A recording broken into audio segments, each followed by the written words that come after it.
Chicago fire, two developers left their businesses to create an affluent neighborhood with homes made of brick.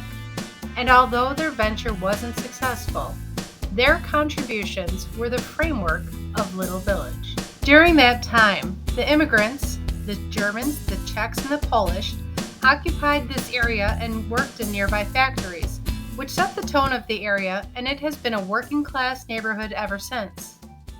When the UIC campus began to expand, many Mexican families were pushed out of the Pilsen area and moved into Little Village.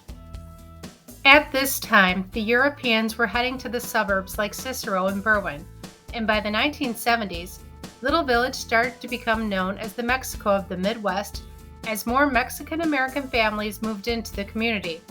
These days, Little Village is becoming a popular neighborhood for young families looking for quality and affordable housing.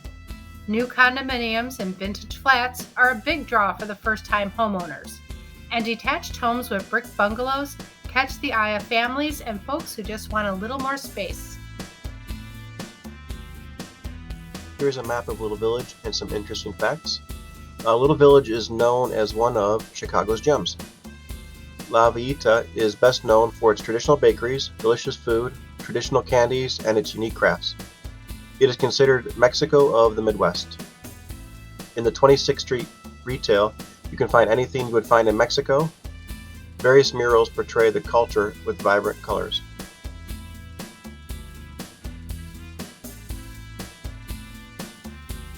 These are some of the traditions and customs people in La Villita celebrate. El Día de la Independencia de Mexico, which is the Mexican independence, and Cinco de Mayo, la Batalla de Puebla. So during those two special occasions, they gather on 26th Street, and it's a whole parade celebrating their heritage and celebrating their independence from Spain and celebrating their victory over the French army in Puebla. A different celebration is El Día de los Reyes Magos, which is kind of like a two-part. So the kids the day before, and this is celebrated January 6th. So the kids write a letter, kind of like to Santa, but it's a los tres Reyes Magos, the three wise men or the three kings. They write the letter of whatever toys they want, and then they put their letter inside their shoe, and then they put the shoe under the Christmas tree. And then they wake up January 6th, and the tres Reyes Magos brought the presents. Now that same day in the evening or in the afternoon, or whenever the family gathers together, they cut la rosca de los Reyes Magos, which is a picture you can see there. It's a bread in a circle or just any shape, and they have un muñequito, which is a little white doll you see in the middle, and it's randomly placed inside the rosca. So whenever the family gets together, they cut the bread, and if you get one of the little baby Jesus or the muñequitos inside, all the people that got the muñecos, they have to buy tamales for the whole family February 2nd. And then we have El Día de los Muertos, which is a really big thing, a big celebration, which is when families put up their ofrendas or altares for their loved ones that have passed away. And so the ofrendas required certain things such as flor de cempasúchil, which are marigolds, which allowed the spirits of the dead come into our world to enjoy their feast, the feast in their honor. They have the sugar skulls, they have pan de muerto, you can see a picture there. They have papel picado, they have candles, incense, they have pictures, they have all the different foods and drinks and favorite things or toys if it was a child that passed away. So all of that is there for them to enjoy one more time as they come into our world for a day, and then enjoy their favorites, and then spend time amongst their family who are still here living. And that's just a way to remember them and honor them.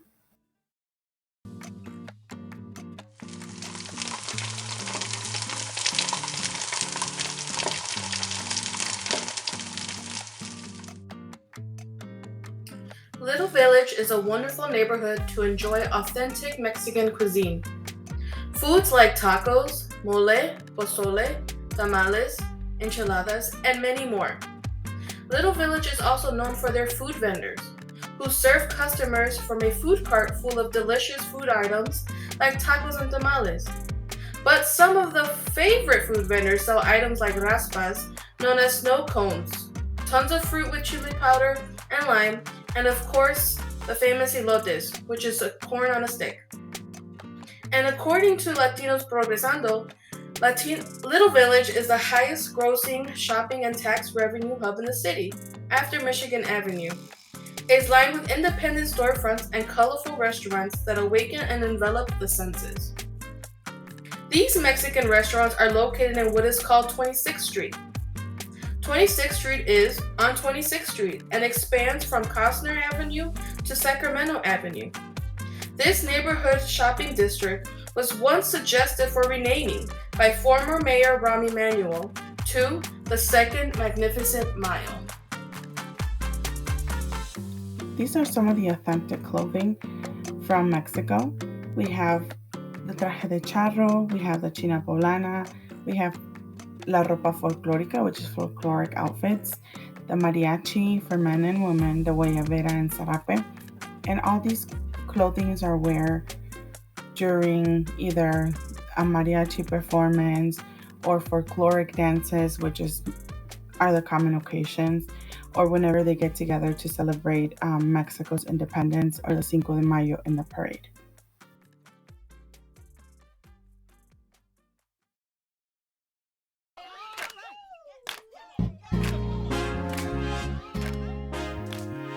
People in La Villita listen to Regional Mexicano, Grupo Firme, Banda MS, Banda El Recodo, Rancheras, Vicente Fernández, Pepe Aguilar, Alejandro Fernández, Cumbia, Remix, Los Ángeles Azules, Salsa, Charlie Sands, Marc Anthony, Merengue, Los Hermanos Rosario, Elvis Crespo, Bachata, Aventura, Romeo Santos, Anthony Santos, Héctor El Torito, Urbano, Karol G, Nati Natasha, J Balvin, Bad Bunny, Ozuna, and Nicky Jam. This is only to name a few of the different genres and a few of the different artists from each genre.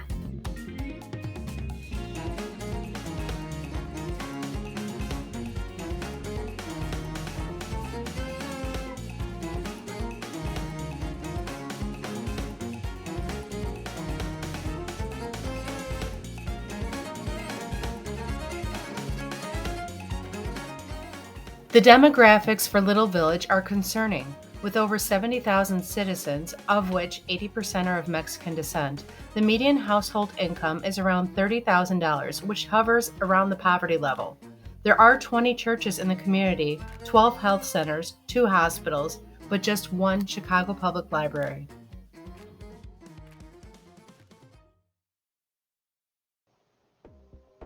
These are some of the challenges facing the culture of Little Village.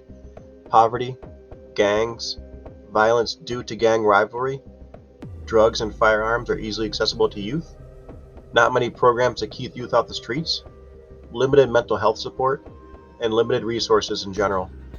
In our demographic slide, talked about poverty and how the average household income was just over $30,000, but the U.S. Department of Health and Human Services states that for a family of 4, the poverty line is just over $26,000.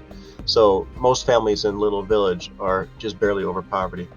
And I also found an interview online that I wanted to just quickly read from regarding gangs and youth activities.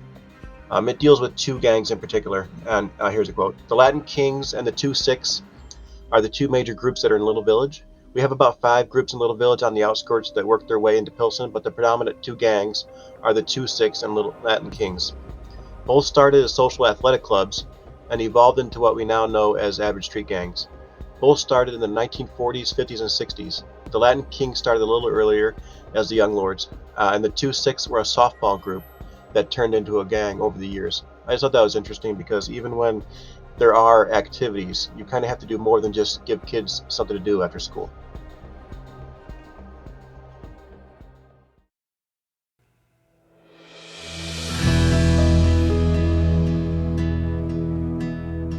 Bilingual teachers and translators should be present to meet the demand of English language learners But due to low funding, this demand is often not met. Fluency has been identified as a significant barrier for parental involvement in schools with high percentages of Latino population. Parents are not confident to speak with their child's teacher if they do not speak Spanish. Often, it is the child who is caught in the middle having to translate between parent and teacher, ultimately causing stress on the child. That is why it's important that schools are properly funded to have translators readily available. This alone should also encourage teachers to reach out to parents who may seem distant, as this parent may be struggling with the confidence to speak to the teacher, creating an approachable environment not only for the student but for parents as well.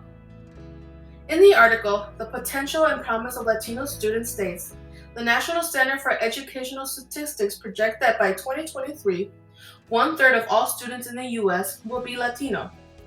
The population growth of the Latino community is mainly due to native births and not by immigration. These native births are our future students. These students are U.S. citizens and our responsibility. How we view these students will determine to a large extent how we choose to educate them and the kind of success they will be able to achieve.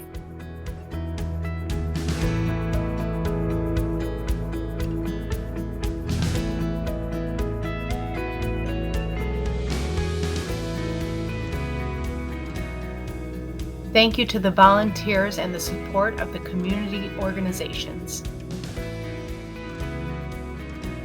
Thank you to the parents who get involved in our communities. And thank you to the students who rise to the occasion. And thank you to the teachers for helping our students, families, and communities every single day.